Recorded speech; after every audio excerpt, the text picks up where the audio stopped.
Hey everyone, today I'm going to show you the before and after of the Storybook house flip. In a few months, we completely transformed this house into a modern dream home, and the sale price gave me the biggest shock. So I'm going to tell you all about it and share the numbers at the end of the video, so make sure you don't miss out. If this is your first time tuning in, my name is Elisa and I'm a house flipper in the San Francisco Bay Area. I've been flipping houses for 5 years now and I've done about 40 flips. On this channel, I share before and after videos like this one and home remodeling tips and tricks. So make sure you subscribe to the channel to not miss out. Before I show you what we did on this house, let's check out what it looked like originally. Let me show you this home in its original condition, and let's start from the front yard. This front yard looks like a jungle right now with overgrown trees and bushes. We're going to trim the trees and remove all these bushes and also that short fence. A lot of the mess will be gone, and also the boxwood bushes in front of the house, so we can reveal the frontage of the home. In terms of the structure, this garage door is very dated, so we're going to replace it. And we're also going to replace the roof because it's at the end of its life. This home is Storybook style, which you can tell from the scallop, fascia board, and trim. It's kind of interesting that I actually flipped another home of similar style and layout in the beginning of my house flipping career. So it was easy for me to figure out what I'm going to do here. We're going to cut the fascia board and trim straight so that the home will look a little more modern. We're also going to remove the decorative support and cut the long roof line shorter. The house will look a lot different. We also want to replace some of the single pane windows. With a fresh coat of paint, the home will look so much better. Here, we're going to remove this storm door to reveal this actual front door. This actual front door looks very dated because of the glass. We're going to replace them with clear glass. And with a fresh coat of paint, the front door will look a lot better. And it's also going to save us a lot of money because front doors are very expensive. Let me show you the interior of this home. There's popcorn ceiling that needs to be removed. And on the walls, we have this very rough texture that matches the popcorn ceiling. It's not desirable anymore, so we need to retexture the walls. There's also this dated doorbell, wallpaper, and chandelier. They all need to be removed. Right off of the entryway, there's a small doorway to the kitchen. This kitchen is not big, but currently there are 3 types of cabinets. We have the older upper cabinets with very traditional drawer pulls, and these newer cabinets that I believe they put in with this granite countertops. And then the 3rd type of cabinets are on this wall that are flat paneled and they look very cheap. So we're going to gut everything here and also change the layout. Our idea is to remove this doorway here because we have another entrance point from the living room, which is more functional. And that would allow us to wrap the cabinets all the way around here and put in a peninsula as eating space right here. So we're going to relocate the fridge to where the pantry is now. And we'll keep this laundry space here because there's nowhere else to put the laundry in this small house. Throughout this house, we have many dated and old school light fixtures, and this is one of them. We're going to remove all of them and all the wallpaper and the decorative posts like these that make the house look very traditional. In the living room, we're going to remove the popcorn ceiling, this old school ceiling fan, and we're going to fix the wall texture here. You can tell that they had a wall heater, and when they patched it up, they didn't match the wall texture very well. And we're also going to replace this slider to the sunroom with a double pane slider. It's nice that throughout this home, we have hardwood floors in most of the rooms, so we're able to just refinish the floors and make it look nice. This sunroom off of the living room will be an easy fix. We just need to paint all the walls and replace the laminate floors because all the windows and the sliders are already double pane. In this hallway, we have popcorn ceiling and this rough wall texture that we need to get rid of. And there is a huge closet here. The closet door is falling apart and we need to replace it. The interesting thing is, behind this closet, there's the guest bathroom and the master bathroom. So by removing this closet, we can easily expand both of them. But because this home is a lower priced entry-level home, I'm still debating whether it's worth it to do that. This is the guest bathroom. It's really filthy right now. This bulkhead you see here is part of the closet I was telling you about. By removing it, we could easily make this vanity bigger and this bathroom all bigger. But I'm still deciding on that. We all need to remove all these fixtures because everything's so dated. I thought about reglazing the shower tiles and the tub, but they're in such poor condition, we just have to rip it all out. This is one of the bedrooms in the home.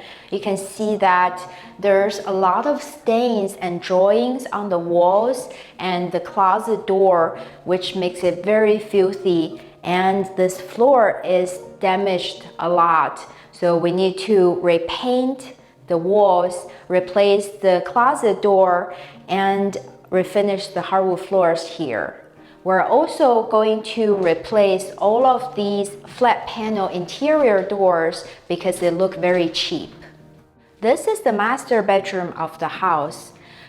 And there's a weird thing here where there's a pass-through into the closet. I have no idea what this could be used for. We have very dated ceiling fan and stained glass pendant lights that need to be updated.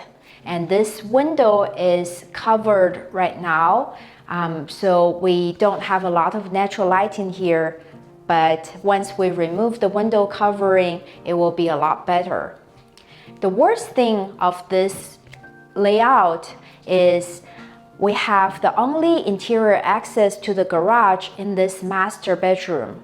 So it's very weird, and in the last flip that I did, I actually closed out this access. But now I'm thinking maybe I'll just keep it because it's still convenient for the next buyer to be able to come into the house from the garage directly. This master bathroom is tiny, but it's functional. Again, we could expand it by pushing this wall out into the closet in the hallway, but I'm not sure if I'm going to do it yet. We're going to replace the dated light fixture, the medicine cabinet, vanity, and toilet, but we're going to try to salvage this shower by reglazing the wall panel and the tub. We have a pretty good sized backyard here. I like that we have this mature lemon tree, and we're going to remove all the weeds here and put in sod to make this a family-friendly space. And we're also going to repair and repaint the fence and save some cost there. This side yard is very spacious. It has some trees and bushes, which looks lush and pretty. We just need to clean up the weeds and put in some mulch. Now that you've seen the before, let's dive into the after. In the front yard, we removed the short red fence and some bushes to make the front yard look clean and more expensive. And we really debated on keeping the trees that were in the center, but they are dying and couldn't be saved. But removing those trees allowed us to put in a big front lawn, which really adds a curb appeal to the home. By replacing the boxwood hedges with some smaller plants, we were able to make the front yard look much more inviting. The exterior of this home looks completely different from the Storybook home style before.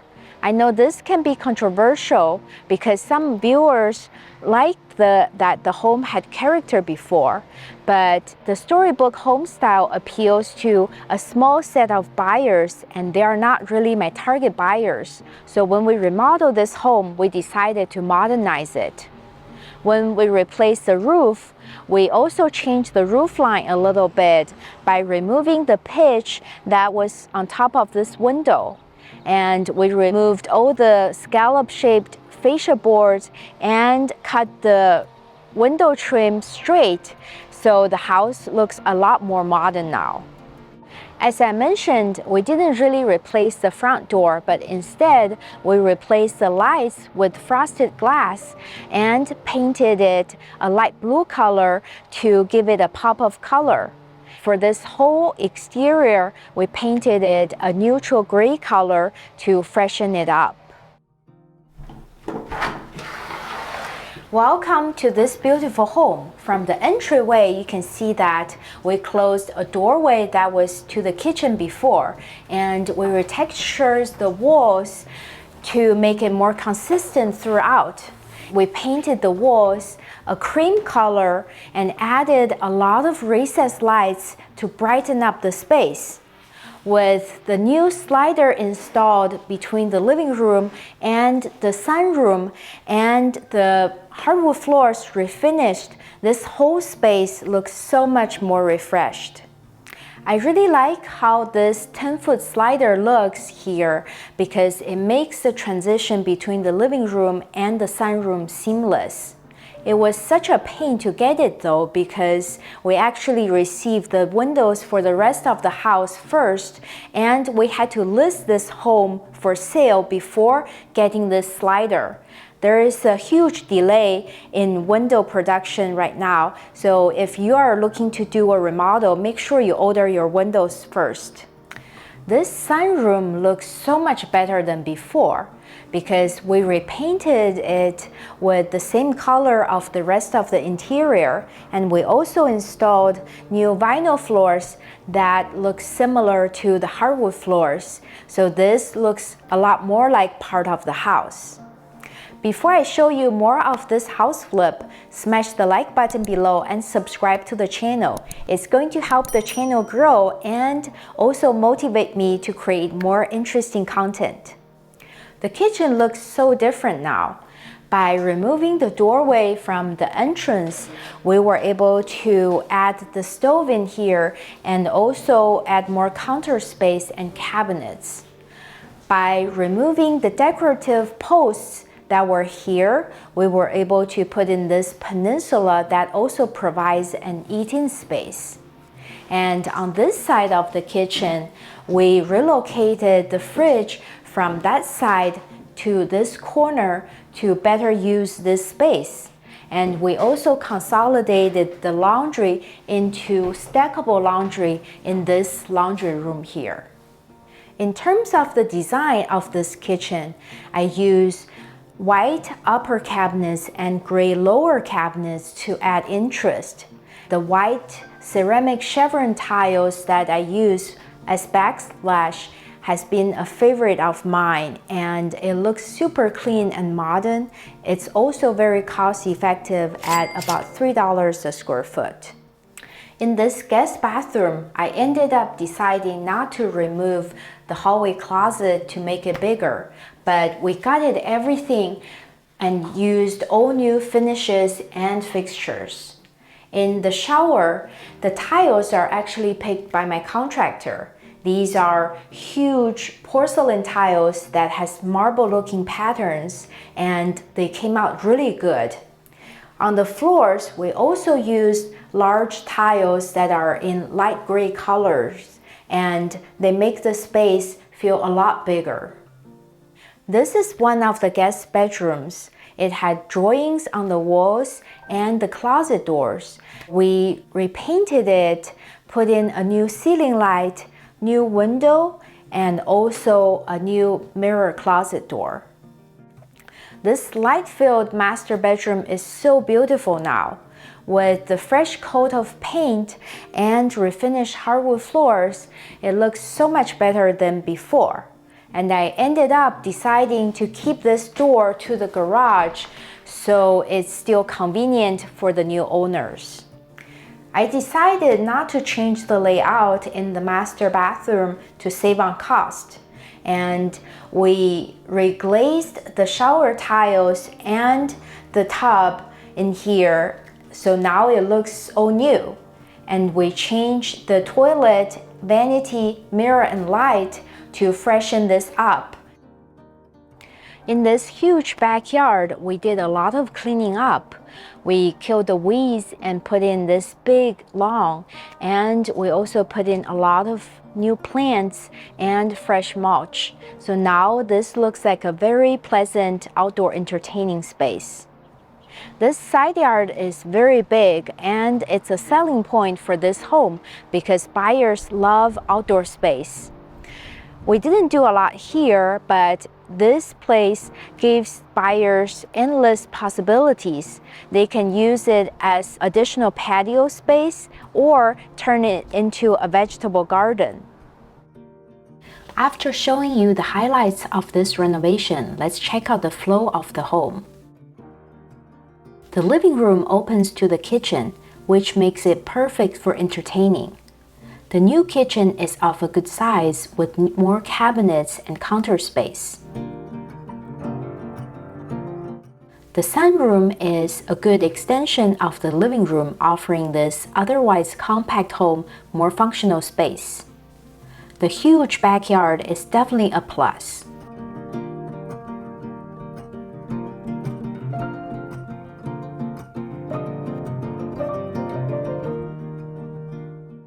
Even though I didn't expand the guest bath, the new finishings make it feel much bigger than before. We didn't have to put a lot of work into the bedrooms, but both guest rooms look clean and updated.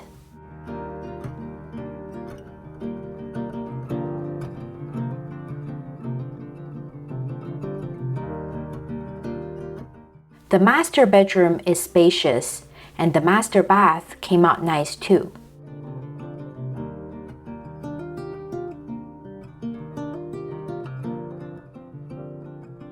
After showing you the whole renovation, let me share with you the numbers. I purchased this home for $1 million, and at the time I thought the after repair value would be 1.35. So I remodeled this home as an entry-level flip. After the flip was all done, we put it on the market. The market has already gone up a lot because there's very limited inventory and the buyers were facing a very competitive market. After just a couple of days, I received a preemptive offer at $1.6 million, which already exceeded my after repair value. But I decided to reject it because we had a lot of activity and I had a hunch that we would get more. We ended up receiving 10 offers, and the highest offer was $1.8 million, which was a huge surprise. It was kind of interesting because throughout this renovation, I was very conscious about the rehab cost because this was treated as an entry-level flip, but the final sale price actually was more in the median sale price. I spent about $150,000 on this renovation, which is kind of high for a home of this size. But due to the increased sale price, the final profit on this project was almost $500,000, which makes this a home run. I hope you enjoyed this before and after renovation, and if you did, make sure you smash the like button below and subscribe to the channel. Thank you so much for watching. See you next time.